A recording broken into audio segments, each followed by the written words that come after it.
most of them were redressed, sir. And that is available in the record. Sent to the portals. That's it. आपने आगे का जुमला नहीं सुना।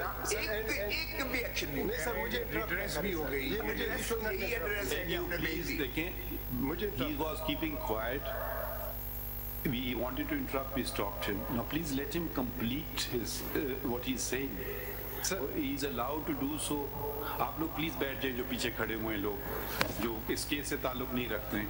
ECP की रिपोर्ट जी नहीं, आप थोड़ा इस तरफ आ जाए माइक के पास। Sir ji please continue. Their application, CP 47 was submitted, and I read the prayer, sir. It was the prayer in the CP. It will resolve the whole issue as to whether any contempt has been committed by the CP or नहीं है। वो contempt की तो बात अलग है ना। जो आप 33 complaints आपको मिली हैं, वो आप कहते हैं redress हो गई, वो ये नहीं मानने को तैयार है। वो कहते हैं redress। They can do redress thing where they should give it in writing. We have given it in writing that we sent it, and hey, sir, again, if their grievance was not redressed, whether they have to come back to this honorable court or they have come to the ECP, they know very well that the साहब इसका कोई mechanism आपके पास खुद भी evolve करना चाहिए था ना कि अब 33 आपने भेजी, वो कहते हैं हमने जवाब दे दिया कि ये रिड्रेस करा दी हमने। अगर आपको कोई और इस पे शिकायत थी जी सर, तो आप दोबारा भी कह सकते थे। यही चीज आपकी उस मीटिंग में तय हुई होगी ना, जो 3 बजे आपकी मीटिंग हुई थी, कोई आप उसके मिनट्स है सर। हाँ, तो उसके वो मिनट्स के अंदर कुछ किया होगा ना आपने, मैकेनिज्म कोई मॉडलिटीज तय की होंगी कि किस तरीके से शिकायत को हल करना है। एग्जैक्टली सर, कुछ नहीं किया इन्होंने, सिर्फ ट्रांसमिट कर। यही मेरा पहले दिन से भी मौक़िफ़ था। ये कॉस्मेटिक किस्म की ट्रांसमिशन इज दैट। मिनट्स कहाँ लगे हुए आपकी मीटिंग के? Minutes are on page 4 of the initial report, sir. The compliance report submitted on 26, and I read, sir, mechanism has been provided, sir.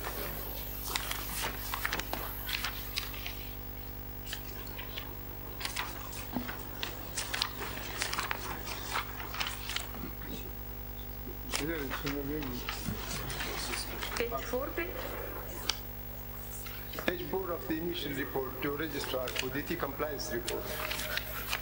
अगर उस मिनट्स ऑफ द मीटिंग इन्होंने page 12 पे लगाई है, वही देखना है। और ये देखें मैंने क्या कहा, blocking of NICs by NADRA, detention order / arrest being made of PTI potential candidates by police across the country, snatching of the nomination papers, data being gathered of PTI candidates workers, और फिर मैंने snatching of the nomination papers क्यों हो रहा है? ये क्या तरीके?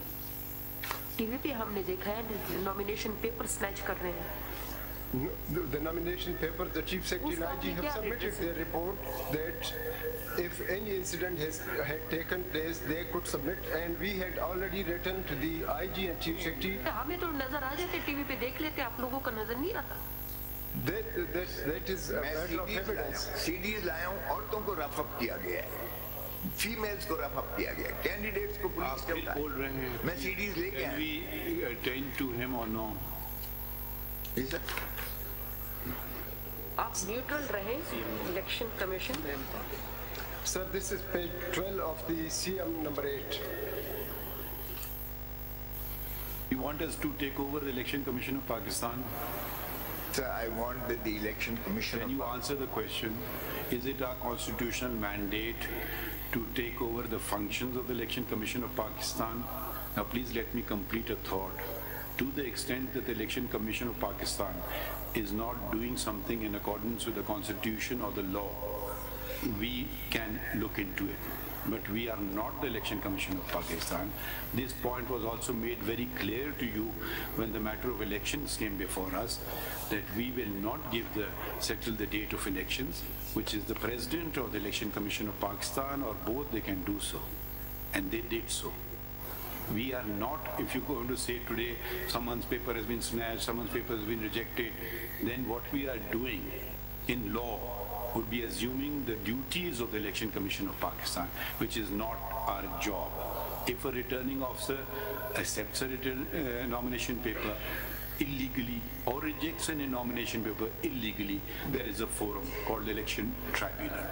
Okay. Now please don't start just saying election nomination papers when facts and figures have also been presented. You are assuming that everything is being done by the Election Commission of Pakistan. In an election petition, which number of ones which we have heard the other day, Election Commission wasn't doing anything. It was the other side candidates who said disqualify him. They were contesting amongst themselves. One was saying, no, I'm qualified. The other was saying, no, he's not qualified. Election Commission virtually became a bystander. So just don't make allegations against a constitutional body unless you can back it up with proof. Para 6 पे हो सकता है para 6 sorry जो मैं जरा chief justice साहब का ये जवाब दे ये सुन लीजिए फिर कह दीजिएगा सर कि मिनट्स है ना मिनट्स के मैं आपसे आपके आसानी के लिए पूछ रहा हूँ इनके मिनट्स के अंदर पैरा 6 जो पेज 6 के ऊपर पैरा 4 की आखिरी 4 लाइन ऑफ डिसीजन है मिनट्स ऑफ मीटिंग जो है ना more over Pre-poll complaint cells have also been established in ECB to facilitate the political parties, candidates and the general public. The landline, fax, WhatsApp numbers and email address of the complaint cells were shared with delegation as well. The Chief Election Commissioner informed the participants that WhatsApp groups have been created comprising DROs, ROs, Chief Secretaries and IGP to resolve the matter on priority basis.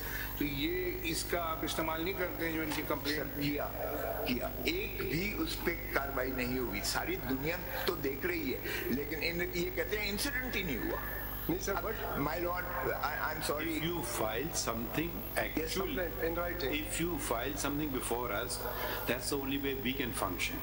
अगर सारी दुनिया देख रही है, मैं नहीं देख रहा हूँ, ठीक है? हम कोर्ट के केसेस से चलेंगे जो हमारे पास आते हैं. अगर कोई आपने कंप्लेंट की होगी जैसे ईमेल पे व्हाट्सएप आपको उसका या प्रिंट आउट होगा या होगा तो हम इनसे कम से कम पूछ तो सकते हैं. अगर आप सारी दुनिया वाली बात है तो फिर हमारे पास कोई इसका सोल्यूशन नहीं है. Ladyship has said that I will comply with that. But what I am saying is, in the first instance, if the election commission, and as I claim that the election commission is biased and complicit in eliminating us, तो फिर आप action नहीं लेंगे election commission के खिलाफ. Statutory body हुई तो क्या हुआ. इंडिविजुअल्स तो जो है हमें एलिमिनेट करने पर लगे हुए हैं.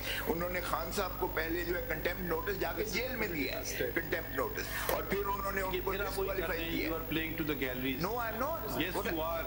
There is no petition about Mr. Imran Khan before us. Yes, because level playing field. नहीं तो आप जब जाएंगे आप देख लेंगे. हम कोई अपना व्यू पहले से नहीं देते. Level playing field by the PTI. Maybe you used to cases being decided without any facts.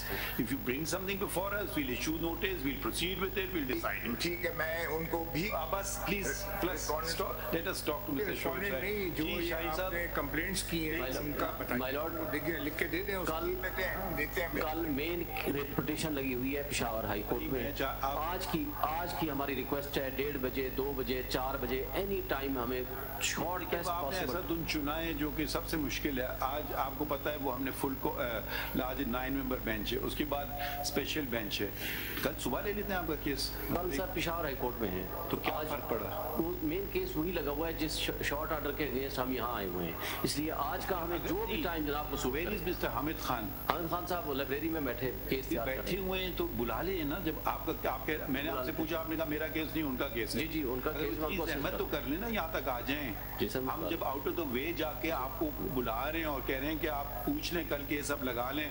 अगर वो कह रहे नहीं मैं नहीं आऊंगा अदालत में वहीं मैं बैठा रहूंगा. कल के लिए वो सूटेबल नहीं है. जी सर ये तो नहीं है. वो कल को कहेंगे जी मैं कौन है शाहिब साहब हमने आपसे कहा था उनको बुला लें. आप कह रहे हैं वो नहीं आएंगे. नहीं आना चाहते. हम क्या करें. इससे ज्यादा तो हम कुछ नहीं कर सकते ना. अगर वो जहमत भी नहीं करेंगे यहाँ तक कोर्ट अदालत तक आने के लिए. जब आप एक एलिगेशन लगा रहे इन्होंने एलिगेशन लगाया हमने फौरन उसका नोटिस ले लिया. बताइए नहीं जी हम नहीं आएंगे. I don't know how system works. या तो आप बाकी काम खत्म कर दें अपना काम करना. आप कहेंगे जी सारी देखें जितनी पिटिशंस आपकी आई हैं किसी और की नहीं आ रही हैं. ठीक है ना सिर्फ आप बल्कि पहले भी यही चीज थी. थोड़ा हम कुछ काम ही नहीं कर पा रहे. मजलूम जो हम बस अब प्लीज तकरीर ना करें ना सर. सच ही है तो. अच्छा जब आपकी हुकूमत थी तो कितनी पिटिशंस आती थी. इतनी नहीं आती थी.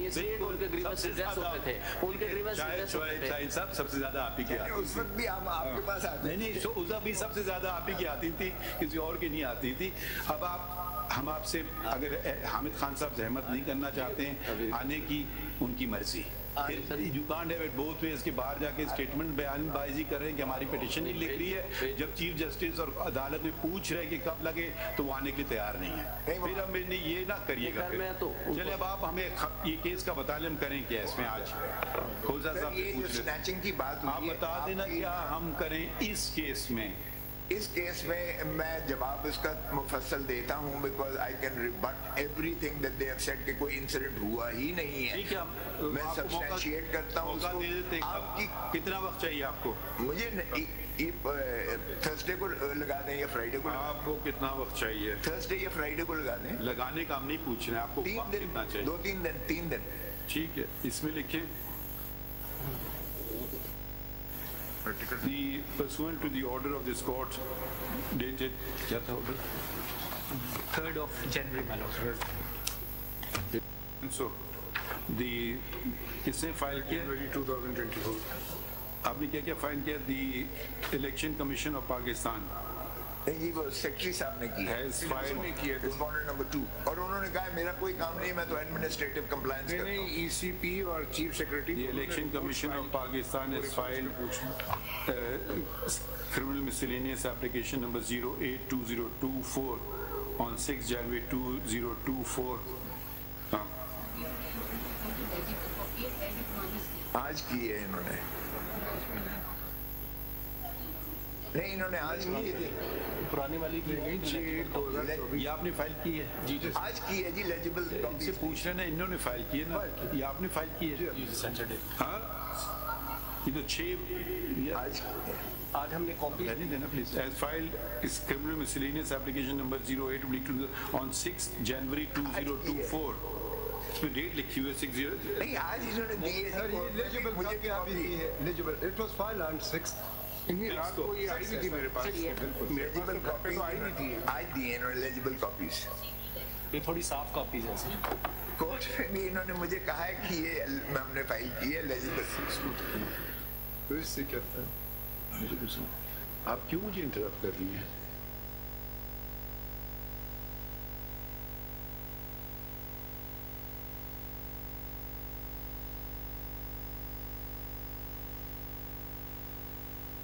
January 2024 and और किसने रिपोर्ट की? Chief secretary Punjab. My lord, this is CMA number. Has filed criminal miscellaneous 10 of 2024 also on 6 January 2024. और तो ये दो है ना, ये दो हैं, ये दो ही है my lord. Full stop. नहीं, उसमें लिख दें इलेक्शन कमीशन ऑफ पाकिस्तान की comprising of 322 pages, और इस वाले का लिख दें comprising of 242 pages, full stop.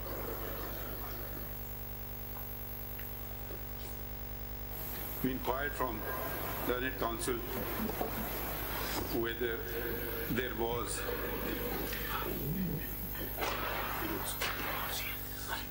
to attend to the contents of the said reports, and the learned counsel stated that he will be filing written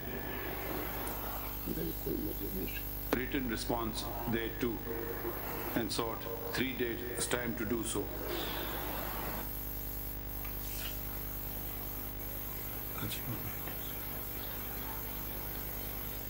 Monday को करना है।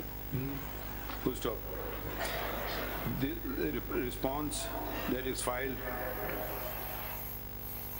3 days time is granted to do the needful, whereupon the election commission and the chief secretary, comma, in case they do not may consider the same, कौन सी तारीख रखें आपके लिए? As it pleases you, Lordship. Monday? 3 दिन तो इनको देना जी, है। my lord, advance copy हमें दे दें, so can I can file the rejoinder if need be, my lord. यही तो हमने लिखा है, अटेंड टू इट। अब आप करें या ना करें आपकी मर्जी है। My lord. तो थर्सडे या फ्राइडे को करना है, थर्सडे या फ्राइडे सर, अगर कन्वीनियंट हो जाए आपको। 3 दिन तो हो गए ना, ट्यूसडे, वेडनेसडे, थर्सडे, तो थर्सडे को इनको मिलेगी, फिर इनके बाद एक वर्किंग डे है जुमा, और हफ्ते को भी काम करेंगे तो फिर रिस्पॉन्स देंगे इसके बाद। 3 दिन तो की- आप मैं 2 दिन मंडे आप लिए ठीक है, Monday. adjourn to मंडे की तारीख दे दें मंडे की। सर मीनवाइल हमें टिकट देने दें और कैंपेन Not करने ये दें। सारी political statements इस case के through they are आप trying नहीं to कर milk रहे the हैं। political capital, my lord. मुझे चलिए, शौक आप है। you don't have to respond to everything, but इनका जवाब आने दें, देख लेते हैं। अब पता नहीं हमें क्या इसमें लिखा है, इतनी आपने लंबी चौड़ी डॉक्यूमेंट्स फाइल कर दी हैं। नहीं करेंगे तो सर जी अभी आए शोएब साहिल का कोई जवाब?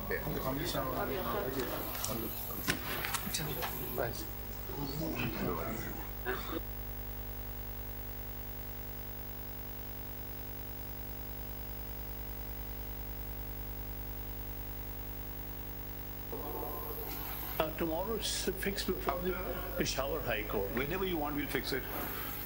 Except today, because we have a 9-member bench and we have another special bench, then it won't be heard. I would have preferred today But you may because prefer everything, na? But I'm just saying कि अभी आपको पता है 11:30 पे हमने बहुत पहले इसकी तारीख रखी थी डाजर गॉड का, वो कितने बजे खत्म होता है, उसके बाद एक और स्पेशल बेंच है, वो कब खत्म होता है? तो if you want it to be seriously attended, we can fix it tomorrow morning. If you want, it's not convenient tomorrow morning, we can fix it any other day. other than day after tomorrow, if your lordship will नहीं, permit. इसीलिए हमने पूछा आपकी convenience है, इसमें तो खैर लिखना नहीं, हम लगवा देंगे। आप ये कह दीजिएगा इनकी कोई इलेक्शन कमीशन ये ऑर्डर के खिलाफ है या 184(3) है? It's already नहीं 184(3) है या ऑर्डर 184 185 है या 184 है? 185 है, 185(3) है। मेरा मतलब कि मेरा के पास तो नहीं जाना होगा इसको। CPL है सर, ऑर्डर के खिलाफ। It's 185 तो फिर ये against the फिर ये आप समझें कि लग गई, अगर नहीं, अगर कमेटी का इशू नहीं है तो फिर परसों में लग जाता है, नहीं तो फिर कमेटी के पास जाना होता है ना। कमेटी का इशू नहीं है तो परसों लग गया। नहीं है, चलिए ठीक है। अच्छा, बाकी 2 केसेस जो रखे थे ले लें।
Of election matters, we will be fixed in the next coming week immediately. Hopefully before that we'll have some sort of order for you all, so we won't hear you because yours are individual grievances. We're just attending to the constitutional legal principle, so we won't hear you, but your cases will be fixed not before a 7-member bench but ordinary benches in the coming week. Okay, so your anxiety is over. Now we'll hear Mr. Makhdoom Ali Khan first. My lord, in my case, It will be fixed in the coming week. appeal itself. Yes. Okay, thank you. Well, Yours and all others also. my point is also with regards to the general constitutional point. So it can be decided with this. Okay, if it is, then if you have time, we'll hear you.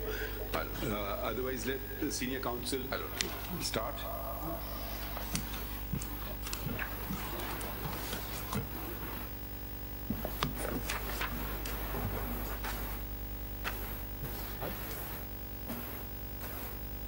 The American, the right. Short mark already. Right side, sir.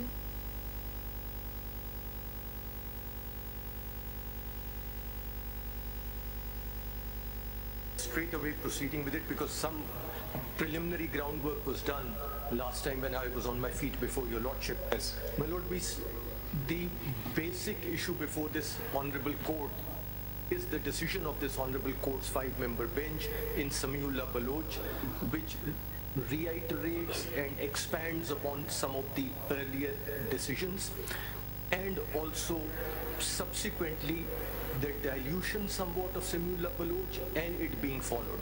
So squarely the question before this honorable court is, and that is the basis on which disqualifications have taken place and from which appeals under 185 have arisen before your lordship. So far as the Supreme Court Bar Association case is concerned, that also called in question the correctness of Samiullah Baloch, but as I heard, my lord, the president said that the outcome of this will directly impact that, and therefore he was not pressing it, and that for all practical purposes had become infructuous.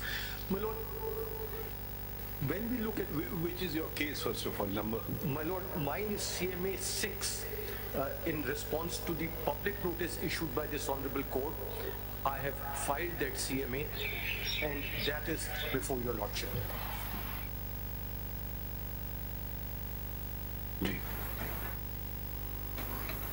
Ji.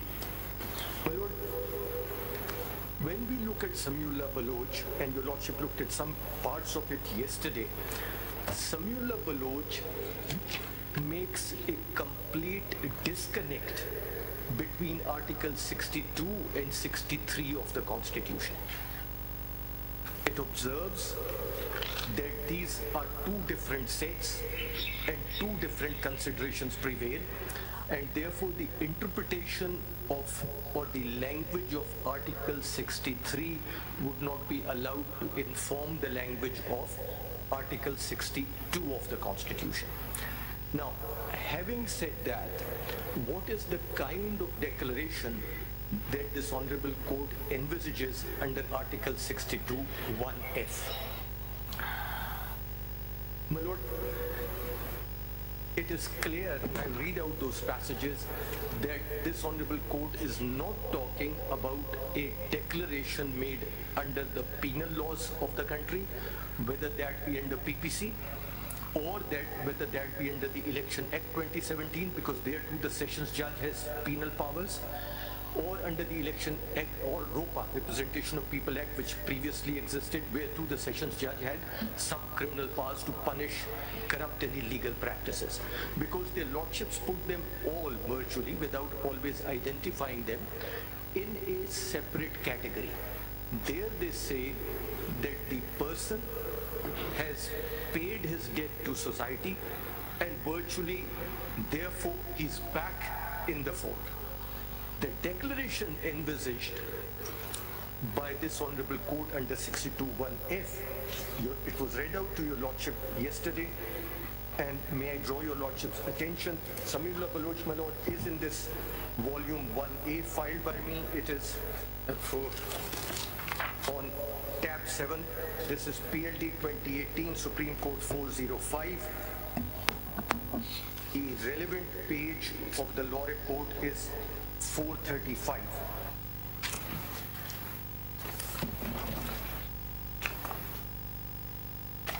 Volume 1 or 1A? My lord, 1A, my lord. Serial number? My lord, tab number 7.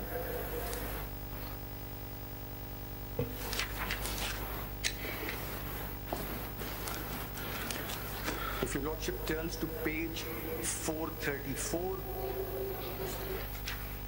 your lordship will see, actually page 433, I'm sorry, their lordships refer to Article 17 of the Constitution, and if your lordship turns to page 434, their lordships again right at the top of the page refer to Article 17, sub-article 2 of the Constitution, and point out that morality is one of its features, because the word integrity means moral soundness. With great respect to that's not a major point over here, I proceed from it. My lord, integrity in the context of both Article 62 and Article 17 of the Constitution is not used in the sense of moral integrity. Integrity of Pakistan is not the moral integrity of Pakistan, it is the wholeness of Pakistan. A threat to the integrity of Pakistan is not a threat to the morality of Pakistan, that is separately dealt with. When we talk in the context of the individual morality, that he's a person, man of integrity, we mean he's a man with a good degree of morality. When we say the integrity of the country is threatened, we don't talk about the morality of the country being threatened, we talk about the wholeness of the country being threatened. That's the country being threatened, that's the second meaning of the word. But my lord, moving away from that, if your lordship takes a look at page 435. You are saying the words integrity has been given a moral connotation. A meaning which is not permissible by the English language. My lord, yes. Because the English language uses the word morality in two senses, and context, as your lord. Morality is a different word, integrity is a different word. And my lord, you may have integrity and no morality, and probably vice versa. Yeah. I don't know. And my lord, in some of the dictionaries, for instance, Oxford Concise uses the word integrity in both senses. Morality is the first sense, and wholeness is the second. So your lordship will always have to look at the context. Naturally. And when it says in a marriage context, integrity would include morality. In a country's concept, it may not. In the country's context, when it says a threat to the integrity of Pakistan, means it's a threat to the wholeness of Pakistan. Also, we have to see the words in context, interest of sovereignty or integrity of Pakistan. Yes, my lord. So the context is everything. My lord, then when your lordship turns to page 435, paragraph 22, the principle of interpretation of constitution are correctly. This portion, Samula Baloch, is taking from somewhere else, or it's enumerating itself? The one which 434, my lord, they refer to the earlier judgments of the Supreme Court in Muhammad Nawaz Sharif and Benazir Bhutto, where morality was used in the context of integrity. My lord, but there your lordship will see, if your lordship turns to page 433, these last two lines, these requirements are implicit in the expression in the interest of the sovereignty or integrity of Pakistan. They don't use it in that context. Yes, my lord. Okay. And if we move to page 435, the principle that constitution must be interpreted as a whole is correctly identified. And then if your lordship turns to paragraph 23, a reference is made to Article 17 and Article 62 of the Constitution. In the last lines, your lordship will see that there's a reference to the Islamic values in society. And if your lordship turns to page 436, in the middle of the opening paragraph of 436, where a declaration made by a court of law against a candidate for election warrants a conclusion of his misrepresentation, dishonesty, breach of trust, fraud, cheating, lack of fiduciary duty, conflict of interest, deception, dishonest misappropriation to be derived from such a verdict, then it stands to reason that the consequential incapacity imposed upon the candidate for election should last for as long as the declaration is in force. This result follows as a rational consequence of the judicial declaration and from the lack of any time period of incapacity of the candidate being laid down in Article 62(1)(f) of the Constitution. In other words, if the declaration by the court has attained finality, the embargo under Article 62(1)(f) of the Constitution acquires permanent effect. The foregoing aspect of Article 62(1)(f) of the Constitution do not encumber but regulate the fundamental right of political association and action under Article 17, paragraph 2 of the Constitution, and then the last 3 lines of this paragraph. Consequently, a valid declaration by the court would involve the breach of a legal duty or obligation owed by the candidate for election to another person, or the violation of the latter's legal right or privilege. Then a paragraph 25, if your lordship may see the last 4 lines on page 437. Because here their lordships identify what kind of declaration they are envisaging. Therefore, the consequence of permanent nature, that is incapacity, following a final and binding decree of a court of civil jurisdiction, is the ordinary and lawful outcome of civil litigation. So Samiullah Baloch actually clarifies what declaration we're talking about. It's arising out of a civil jurisdiction, and dealing with civil disputes of 2 parties. Yes, my lord. And therefore, my lord, if they had not, their lordships had not observed that, the disconnect between 62 and 63 was impossible. Because if this was a declaration by a criminal court convicting someone, it means then a decree must be keeping in view Article 62 in mind. That is what they envisage, as your lordship sees. Or it can be when a person is applying for the election. At that time, Article 62 comes. Yes, my lord. Because your lordship see, they say that. Prior decree can be. Yes, they say that, my lord, in paragraph 26. If your lordship sees the quotation mark where 63 is reproduced, and 63H in particular, after that say we have already observed that a conclusion about a judgment debtor having character failings specified in Article 62(1)(f) of the Constitution that emanate or can be derived from a final judicial declaration would cause the permanent incapacity of a candidate for elected office. Again, declaration of a civil nature. And if your lordship turns the page, your lordship will see paragraph 29 on page 441.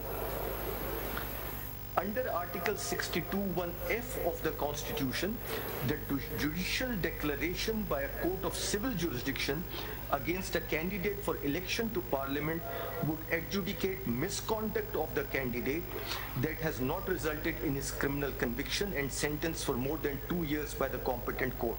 Accordingly, we now consider the argument that a civil law declaration involving personal flaws mentioned in Article 62(1)(f) of the Constitution should not carry ineligibility for contesting election that is longer in duration to the disability provided in Article 63(1)(h) of the Constitution.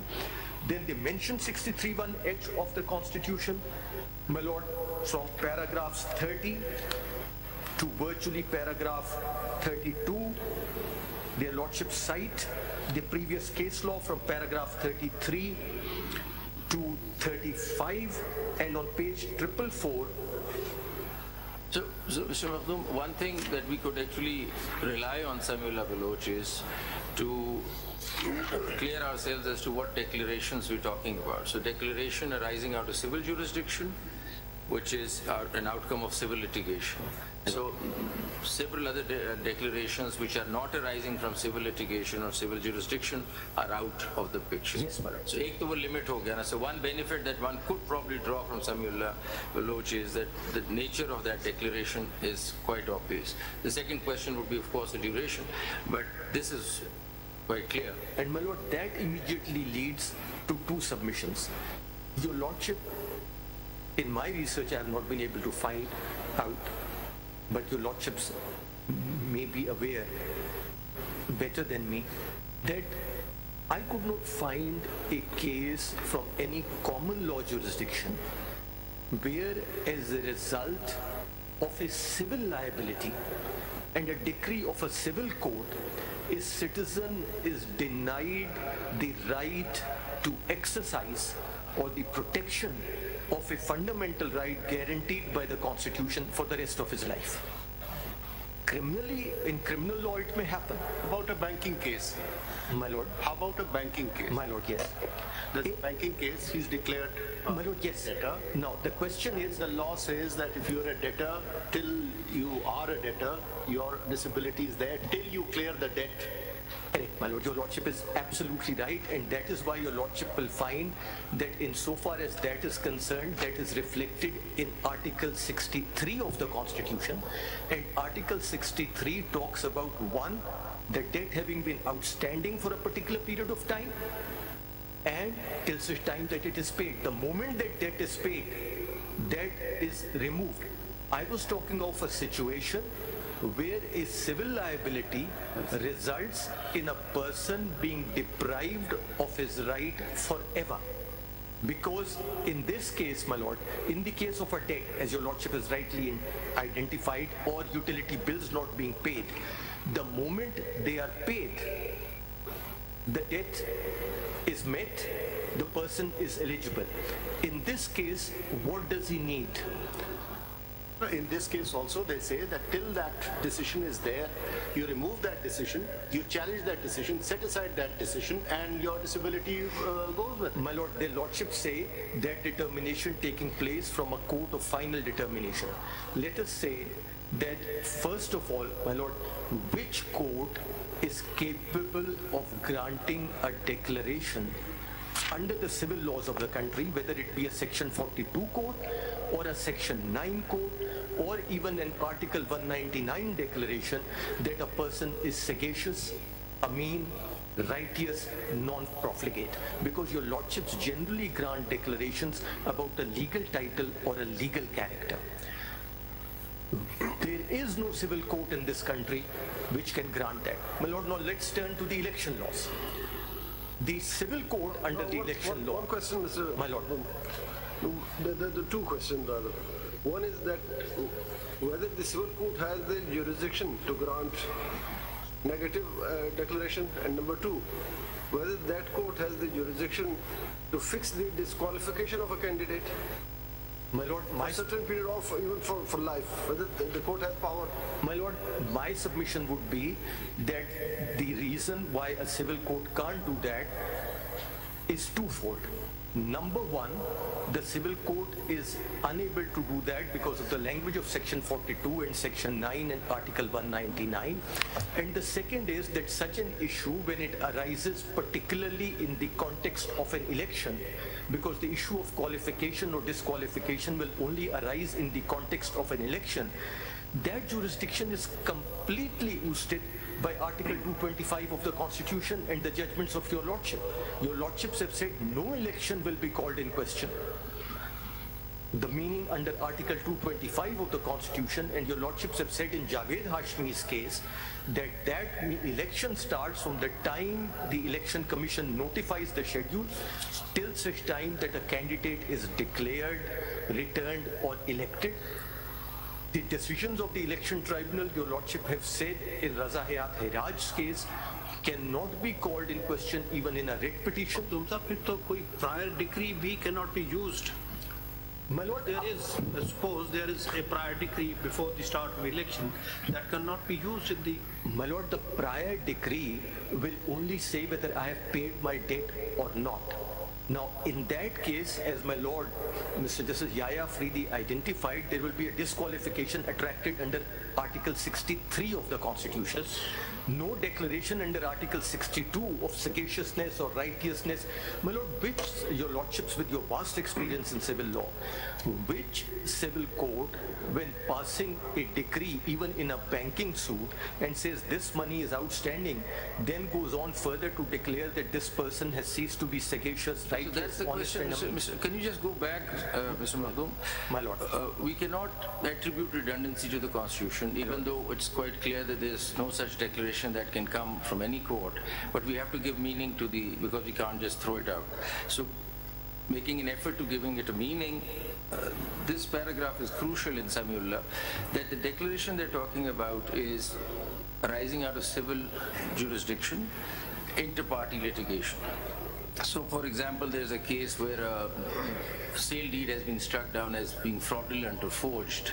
Now there it has been, as a consequence, we understand that that person has committed fraud because he came up with a fraudulent sale deed.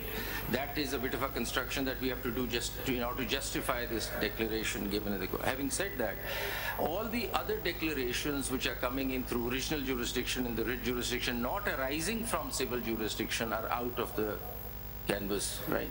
So let's first specify that the declaration we're talking about is inter partes arising out of civil litigation. Right. Now, in the absence of 232, we would have had to construct what is to be done.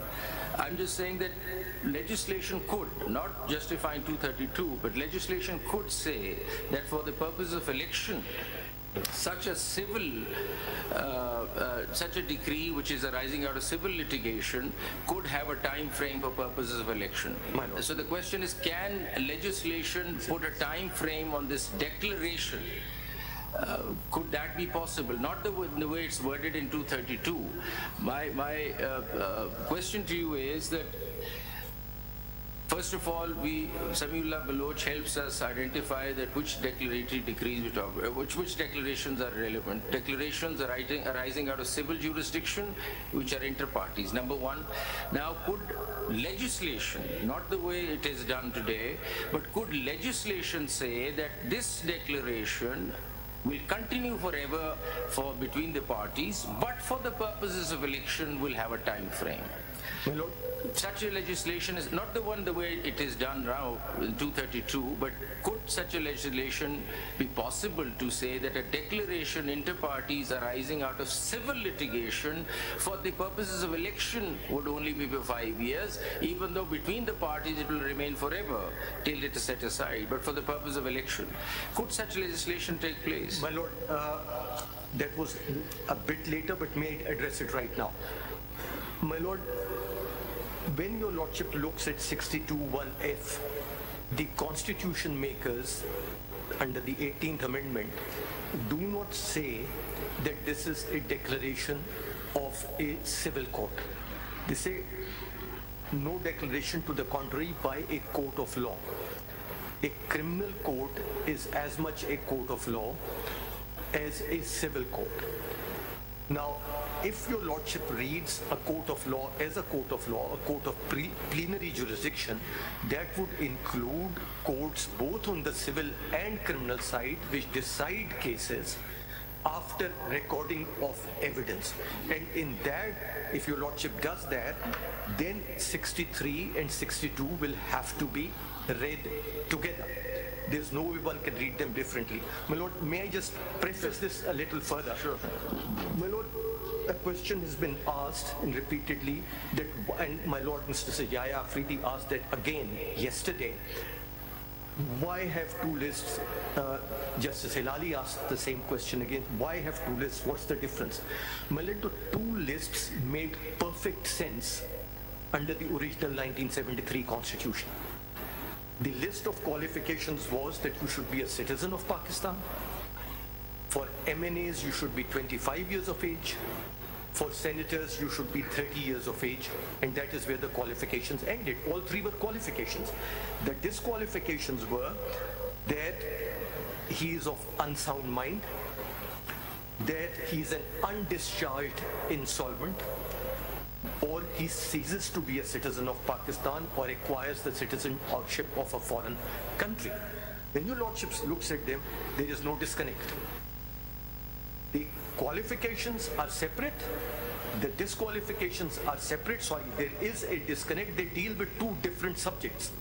One where a qualification is acquired, one where a qualification is lost in a way, or a disqualification occurs because the person loses sanity, or the person loses citizenship, or a person becomes an undischarged insolvent.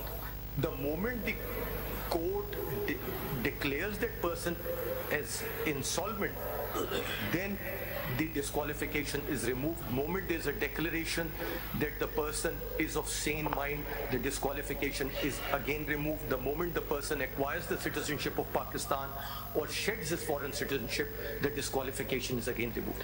The disconnect... एक question पहले भी पूछा है, पर उसमें clarity नहीं आ रही. इस 62 Article 62 applies pre-election, post-election, or at any time. My lord, the way I look at it, election 63 applies at any time.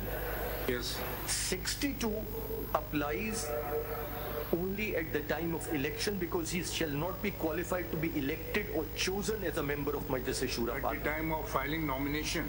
Yes, my lord. And a person files his nomination and his opposer submits some document before the returning officer that something, a decree has been passed against him, so he is not eligible to contest the election. My lord, yes. Is it your meaning? My lord, my submission... By the declaration of law, because opposer can file the application, his nomination form should not be accepted because he is not eligible to contest the election. My lord, yes. So what is the main interpretation of Article 62, whether it applies at every time, it applies before the election, or any time after election? My lord, when your lordship looks at 62 and 63 and reads them together, because that's where I was coming to, after 1985... What is the difference between the opening language? My lord, the opening... person shall not be qualified to be elected, and if you look to 63, a person shall be disqualified from being elected. So there must be some distinction between the framers of the Constitution. My lord, may I... If I may interject, Mr. Mahdum Ali Khan, and it may help you to respond to my lord as well. Somehow, as I see it, we've got bogged down in restricting ourselves to reading just a particular provision of the Constitution. And we seem to have forgotten the Constitution as a whole. What is the Constitution all about? What does it do? What are the fundamental rights? Article 17, more importantly. And we are going to a particular provision of the Constitution and just reading those and disregarding everything else. We're disregarding the history of Pakistan. We're disregarding the constitutional history of Pakistan in particular. We're disregarding the fact why these amendments were brought into the Constitution. We're disregarding the fact that original Constitution has a greater sanctity than amendments brought there too, unless there are such amendments which enable to serve the people better. For instance, Article 19A, Article 10A. Now, nobody can say that these insertions have taken away something from the people of Pakistan. Rather, they have given something to the people of Pakistan, including Article 25A, compulsory education up to the age of 16. And these are on the contrary, an insertion into the Constitution, and they have not been one insertion. They start with General Ayub Khan, and successively more and more encroachment into who I will determine will be fit to govern Pakistan. First of all, the initial question will arise, who am I to determine this? Why can't the people of Pakistan themselves determine? Oh, so what? Disregard how it came into the Constitution. Now you're stuck with the language of the Constitution. At least I am not persuaded to adopt that approach. I cannot forget the history of Pakistan. And unless you can say they are very beneficial things, we had given public notice in prominent newspapers. Not a single political party has come before us which has said, leave alone those who are not even in Parliament, said that this is a good interpretation of the Constitution. So then we come into, there is another aspect which I consider. There are things which are specifically mentioned. If, for instance, for theft, you mention a particular sentence, and if you say for a traffic offense or for some other offense, there may be a punishment. But for instance, the legislature forgets to mention for what duration. You can't possibly say, oh, I'll impose a punishment for murder here. There must be some logic, there must be some reasoning. The reasoning is, you destroy Pakistan, that's fine. you can contest elections for 5 years. But if you make a single mistake in the nomination paper, you're disqualified for life. Now, we are just stuck with the wording of it. Have we lost all logic and sensibilities?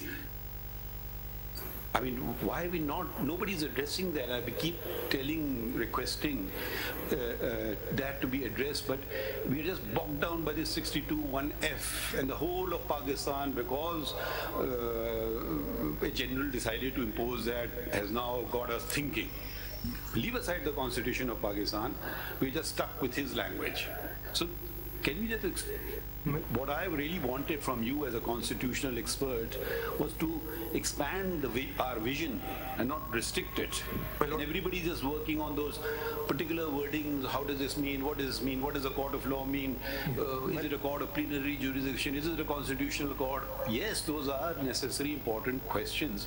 But in context, in the order of priority, I would put it at number 10, probably, if there are 9 other more important ones. Sorry, I went on a bit too long, but can you focus on those aspects? Let me, my lord, that was, in a way, your lordship's observations connect and resonate with the question posed by my lord Mr. Sayyid Mansoor Ali Shah. My lord, how did the qualifications and disqualification as envisaged by the original constitution makers made perfect sense? That if you could disconnect them at a time, they made perfect sense because they dealt with 2 different subjects. In 1985, under Presidential Order of 14 of 1985, which we call the Revival of Constitution Order,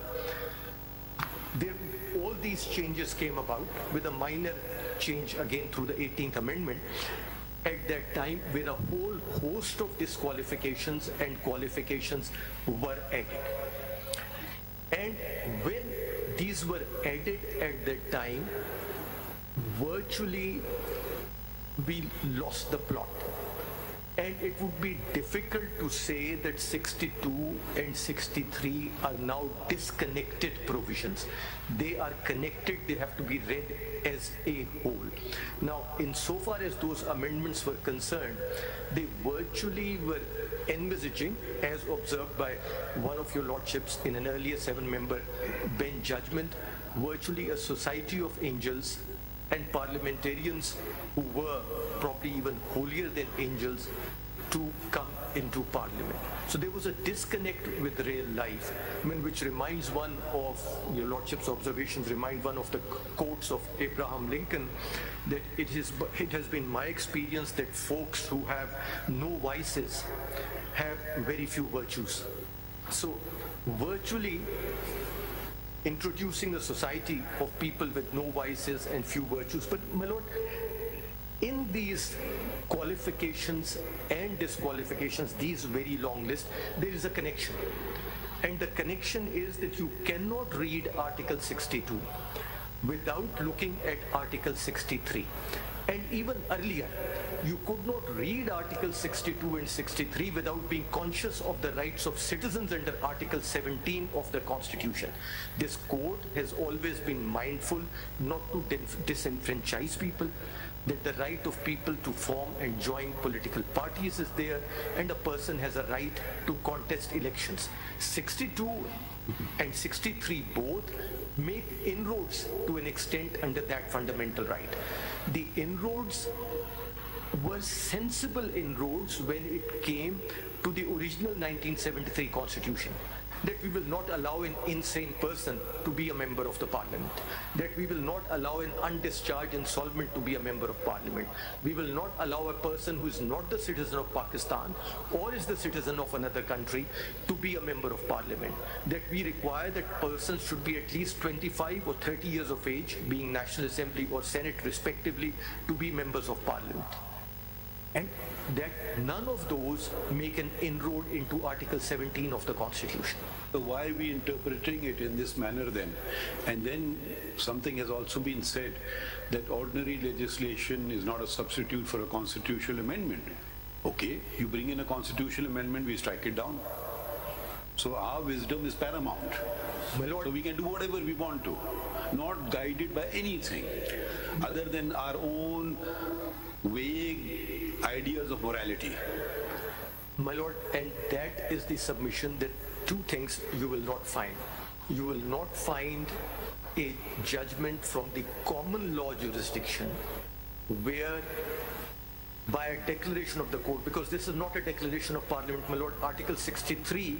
And will you concede that this is no disrespect to anyone, will you concede that the parliamentarians in Pakistan are the best in the world? Are the best in the world? Surely not. Don't be hesitant. No, my lord. No disrespect to anybody. No.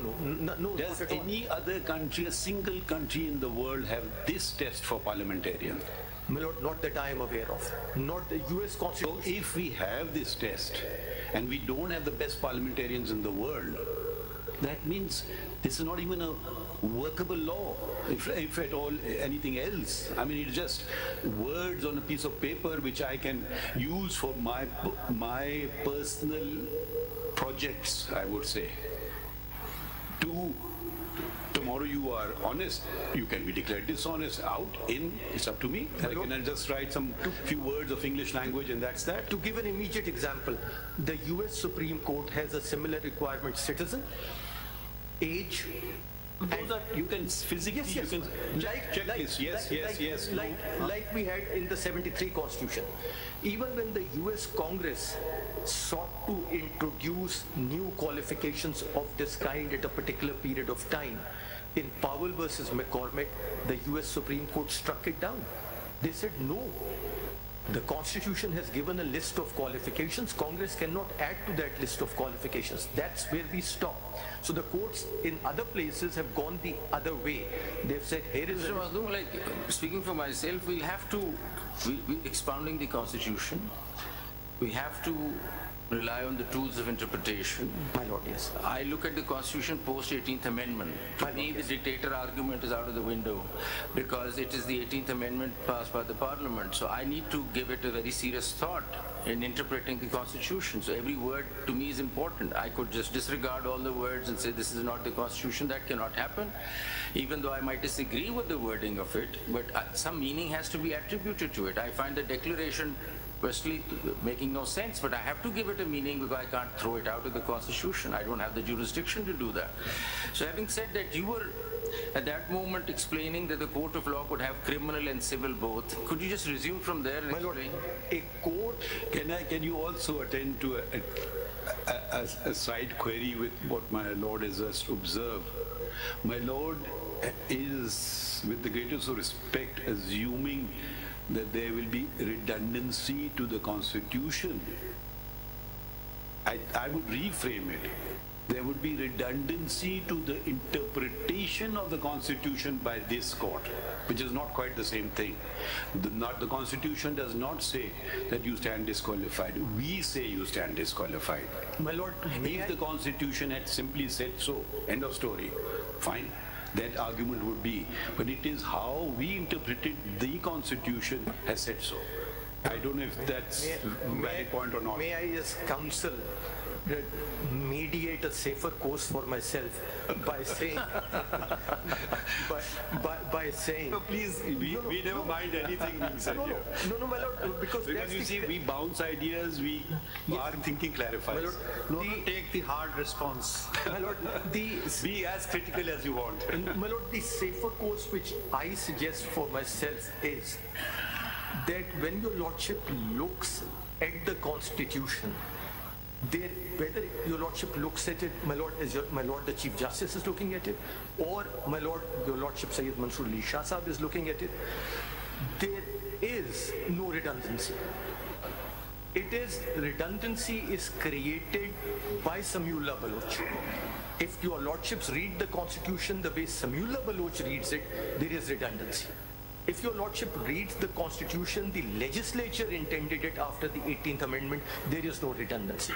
Because if a court of law includes a court of criminal jurisdiction, then it immediately takes your lordship to the provisions of Article 63 1G and H, and there the limits are specified.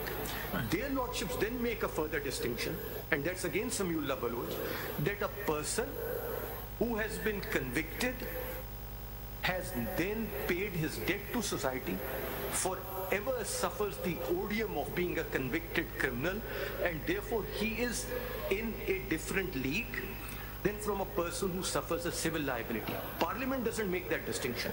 The court does. It is the interpretation of the court which is making the constitution redundant. My lord, that logic also does not hold. Why it does not hold? My lord, in criminal law, and my knowledge of criminal law is very, very peripheral, and your lordship will excuse me for that, but I make a distinction always between conviction and sentence. A person serves out a sentence. A person never serves out a conviction. The conviction remains on his record forever and ever. If he has served even till the rising of the court. Mahdub Ali Khan, that's another matter which is pending adjudication in this court. I am of the view, and others of a different view, and I had requested for a larger bench to be constituted, and I'm maybe failing in my duties not to have done so myself, but so much has been happening, we're working morning to night, was that in a murder case, 345 allows compounding of an offense. There are two views in this court prevailing. One view is it brings the sentence part to an end. It does not efface the conviction. The other view is it effaces the conviction and the sentence both. So even if we apply that debt to society part, suppose a person commits murder and next day secures a settlement with the legal heirs, where is the debt to society has been paid? It hasn't been paid. He will file a nomination papers. Have you been convicted of an offense? Answer will be no. If that interpretation of the Constitution is followed, which says that it effaces the conviction and the sentence, he will honestly answer no. Whereas if the interpretation which I have favor holds, he will say yes. Sentence part would be a different part. So even though he didn't pay debt to society, did not serve one day in jail, he still can contest election in that scenario. So this debt to society argument, I also find a bit fallacious. But look, that's the... I guess let's wait for a larger bench on that question, because that will take us yet to another argument altogether. I think we should not be a member of that. For the debt to society argument... It's already there, by opinion, written. Debt to society argument in the Samiullah Baloch case, when your lordship looks at 63... So, Mr. Makhdoom, I mean, taking up that argument that you said, court of law could be both. So when it's criminal, then of course 63 gets retracted. But when it is civil, 63 doesn't get retracted, it stays where it is, and we have to deal with it. Yes. So there is a declaration which is civil, arising out of original jurisdiction, the way we're looking at it, and is calling somebody a fraudster. Now the question is, how do we put a time frame on it? There's a decree standing in your face saying that you're a fraudster. Now what do we do with it? How do we treat that decree and think of it that it has a time bound or it doesn't? Because inter-party it probably stays forever. Lord, but for elections, should we take it different? Let's come to the time bound question. Yeah. Time bound question immediately. I will add to my lord, whether that time will be started from the date when decree was passed or from the day when the elections are called. Because also that there's no dispute to the fact that inter-parties that stays forever. Inter-parties? That stays forever. Inter-parties that stays unless it's set aside, of course. Yes, that's true. But for elections, perhaps a different treatment needs to be given. And my lord, how do we do that? For the reason is, Parliament over here, even in the 18th Amendment, doesn't say that the declaration will remain forever. Right. They are silent, and they're silent from D and E and G don't talk about a declaration at all, but again don't mention a period of time. Right. F mentions, don't mention a period of time or mention a court. F mentions a court. Now, is this declaration going to be, as was pointed out by one of the amicus, till the time of the next election, for the present term, or forever? Generally, when your lordships have looked at questions where no time has been specified, Your lordships have consistently taken the view that it has to be a reasonable time. My lord, to give an example which obviously comes to mind from civil law jurisdiction, there is no time specified for filing a revision under section 115 of the CPC, if I correctly remember. Now it has been inserted 90 days. 90 days. Now it is 90 days, but they didn't used to be, even when there wasn't. Before we come to that reasonable time argument, first of all, you need to understand the basis. If the decree stands for life till such time that it's set aside between parties, why should it be given a different treatment for election purposes? What's the philosophical answer to that? Because if inter-party it stays forever till such time it's set aside, how would it be different, or why should we even consider it to have a time frame for the purposes of elections? My lord, for two reasons. Number one, if that decree comes in the context of elections, it is simply impossible. An election tribunal makes one of the four declarations. It either dismisses the petition, or declares the election as void, or declares the election as void and directs that the particular candidate may be declared as a returned candidate, or declares that the election to be void as a whole. Re-election. That used to be the situation under ROPA. That is the situation even now under the Election Act. For offences under the Election Act, for corrupt practices, for illegal practices, the session judge tries them. Now some of them tried by Election Commission, some of them by the session judge, and we need not go into that question. PPC itself has a chapter on election offences and where punishments are prescribed. Your lordship will notice that when your lordship looks at corrupt and illegal practices, the maximum punishment of illegal practices in none of those cases exceeds 2 years. So only for a corrupt practice that it can go for a longer period. The principle of proving a corrupt practice is beyond a reasonable doubt, and therefore my respectful submission is that the court, the parliament was thinking of those kind of declarations when it talked about a declaration under 62(1)(f). This business of a civil law declaration, with great respect, has been introduced by this honorable court, introduces that a civil liability will virtually strip a citizen of his fundamental rights forever and ever. That was not something which the parliament has done, because if your lordship reads F with G and H, they make perfect sense.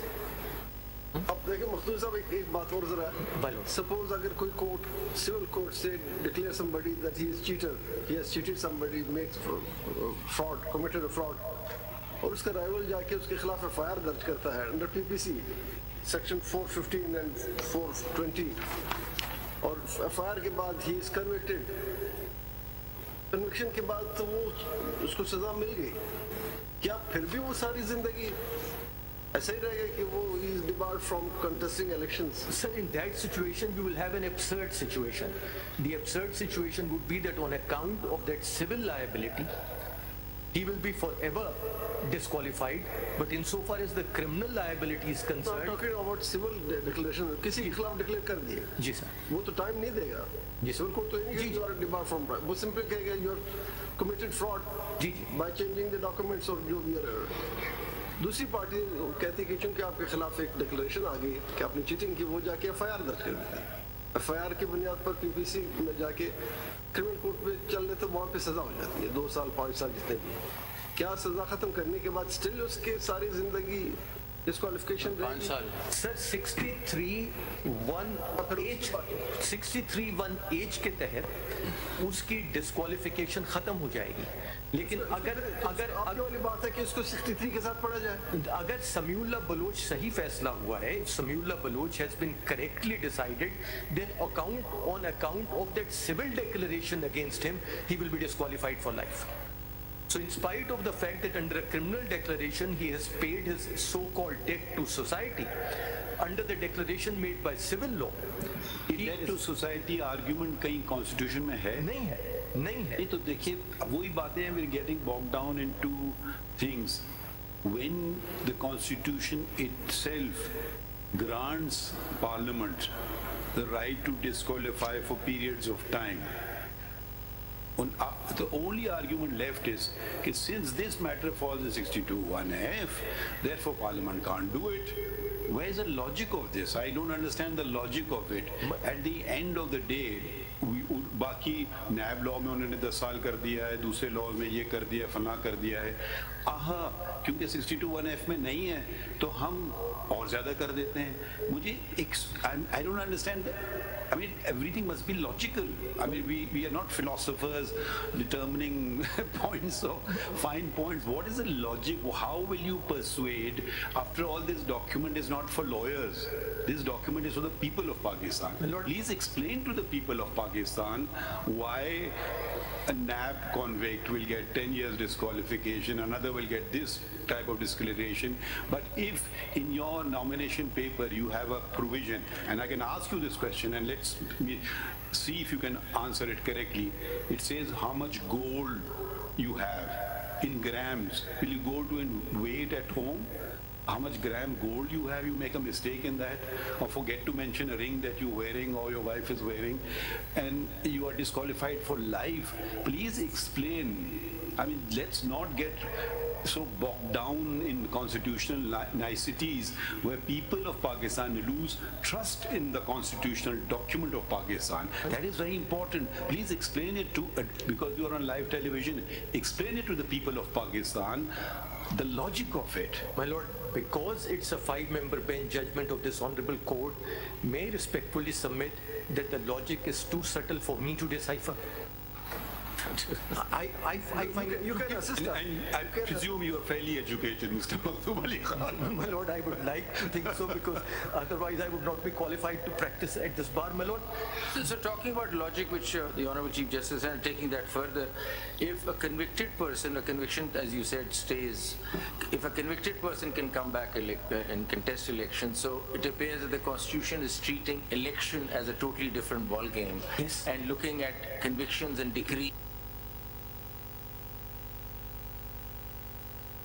Yes, if a person who's convicted can come back, then a person with a decree can also come back. And my lord, some of it may have history behind it. Your lordship may look at AG much more than an offense of moral turpitude, right, is the offense of somebody who is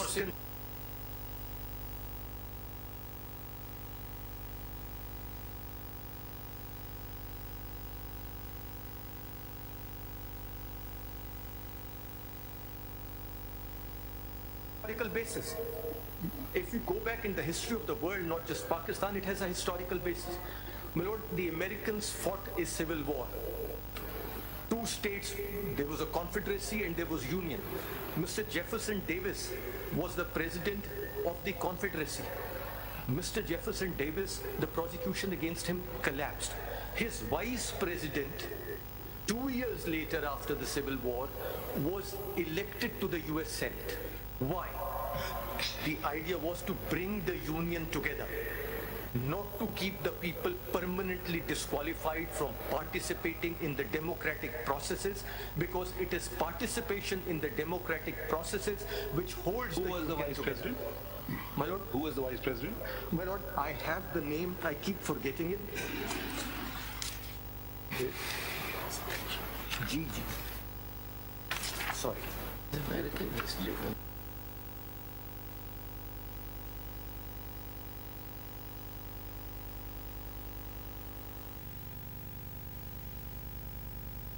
Alexander Stephens, and he returned to the Senate in January 1866, and but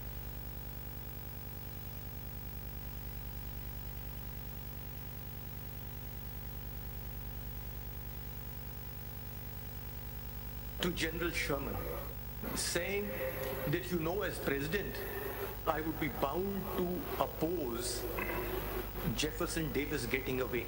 But if, unbeknownst to me, Jefferson Davis were to escape, I would not hold it against you.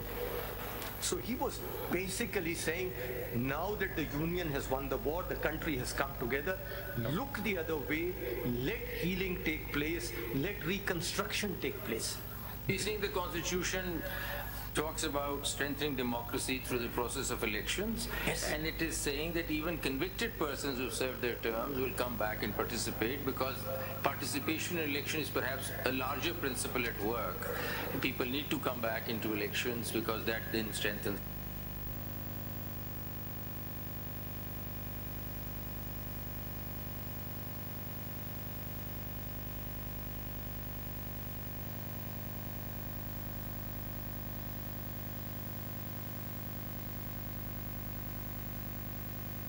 The matter. Yes, I'm just making a submission. You are also making a disclosure. A disclosure. Ji. My Lord, Masood Mahmood was proceeded initially for contempt of court. Before he made his statement in this particular case as an approver, he was being proceeded for contempt of court in another case. And my father was representing him in that particular matter. I just wanted this to be brought to the notice of this honorable court. Do you have any objection to be amicus yourself? No, I don't have. I know what I have to say. Okay, same applies. Anyone has any objection? Disclosure has been made. If anyone has objection, please say so. Otherwise, we take it no one has objection. So no one is objecting to you, Khwaja Sahab. Your fairness has acknowledged. I'm grateful. जी, आज कौन आ रहा है? मखदूम साहब.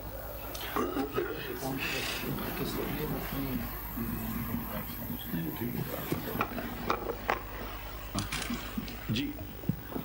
My Lord, have you filed anything, first of all? My Lord, we had prepared it last time round. I was... No, now is anything filed before us? My Lord, we had filed certain bundles when the other bench was hearing the cases. It was a differently constituted bench at that time. I am hoping and presuming that they are still available. Have some number of that or anything like that? We will file them again, my Lord, during the course of the day. Or just give us a number, we can, a lot of documents to find it. They were not filed in the form of concise CMA. statement. They